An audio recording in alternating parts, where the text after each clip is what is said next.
strong admonition to the pulpits of America not to discuss politics.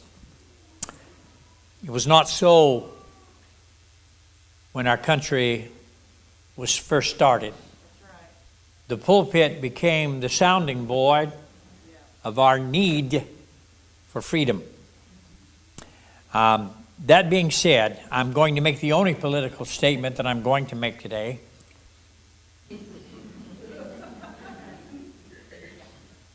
And it's simply this. Most of you know that I am a veteran. Steve, veteran. Ronnie, veteran. Even Bob, veteran. Others that are here, both male and female, veterans. All of you are appreciated, but I feel that when a democratic socialist can run for office and win in New York and now Washington, D.C., and a communist run for office in Michigan, it is a slap in the face of every veteran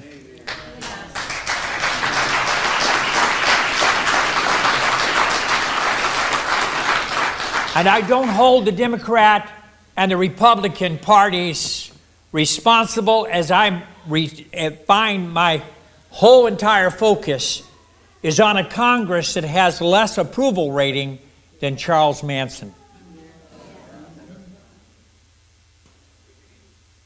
It is unfortunate that so many men died and women died to stop communism because they were told by the government, this is what we do. Now we let them run for office.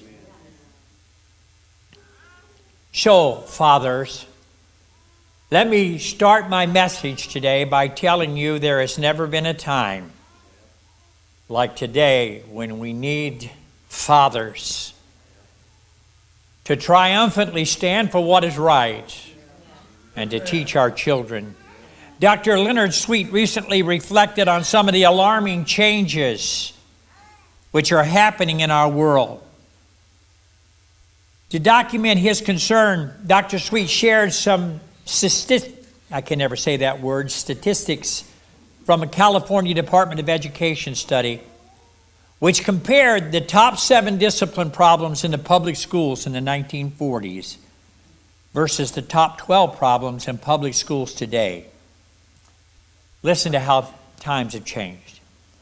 In 1940, the top 7 discipline issues were talking in class, chewing gum. Some of you didn't learn it there, and you certainly have not learned it here. Should I call little Corey up here? Again, her last sermon was, I know who you are, who leaves the gum under your seat. Because our children came in here and went, matters of fact, I believe your 2 boys were involved in that as well, underneath the seats and scraped all the gum off. But that was a problem back in the 40s. And well, there it is in 2026, and we've learned nothing. The other was making noise. This one was hard for me to accept. It's called running in the halls.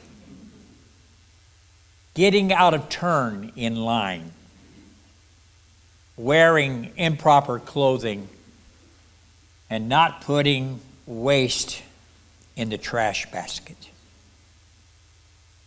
Today, drug and alcohol abuse, pregnancy, suicide, rape, robbery and assault with deadly weapons, arson, bombing, murder, absenteeism, vandalism, gang warfare, abortion, and sexually transmitted diseases.